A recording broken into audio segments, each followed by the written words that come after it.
How should the Canadian government assert itself when dealing with China? I think we have to stand our ground. I think that we're being bullied right now.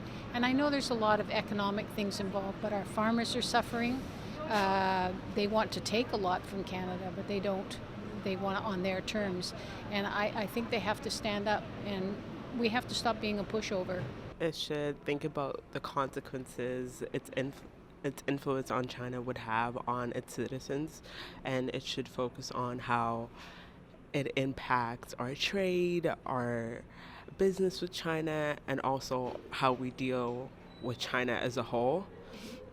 So I understand that there's some injustice happening in China right now with some Muslims, and it's difficult for Canada to assert itself because we are trading partners with China, but it becomes a question of, is human rights more important than trades, or is trades more important than human rights? So I think Canada has to focus on what is more important to us, which whether that's trade or whether that's human rights, and I think it's human rights. It's tough because of the great difference in sizes of the economy, but have to keep reminding them that we subscribe to the rule of law, and to have our people virtually held hostage there is not acceptable.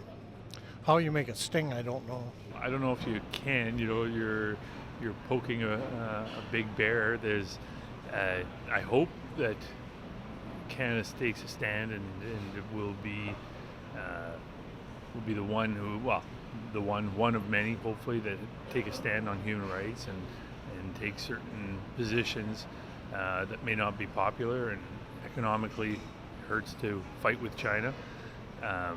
But somebody has to lead the way and be one of the people that says human rights are important. Some of these, otherwise, stuff kind of goes away and nobody hears about it. Detaining Canadians in China, that's absurd. I mean, that shouldn't be a thing at all, right? And they should be immediate release. So regardless of what else is going on, that should never happen to our citizens, period. We all need to admit that we don't know as much as we think we do about China.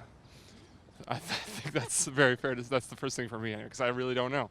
And I don't think it's fair for me to really have an opinion on something I don't know too much about. But in terms of, I think what we also need to realize is that the oil that is coming out of Alberta is going to make its way to the BC coast one way or another, whether it's a pipeline or on a train. And continued investment in that is going to hurt us in the long run. I think the way we can save the planet is send as much clean natural gas to them so they're less dependent on coal-fired generation. This whole business of what we can do to avoid global warming, we're too small. It's ridiculous. So that's what we have to do. Send them as much natural gas as we can. With that kind of issue, I think we just need to be maybe diplomatic. Just kind of make the right decision based on what's good for Canada. That's my, I don't really have much an opinion when it comes to something like that, but I think it's just Canada should look after, the people and what's good for us and stuff like that, if it's going to benefit us or not, kind of thing. What's good for the economy. Yeah. So then maybe if it will bring jobs, then it's good, but if it's going to take away jobs, I think it's not that good. So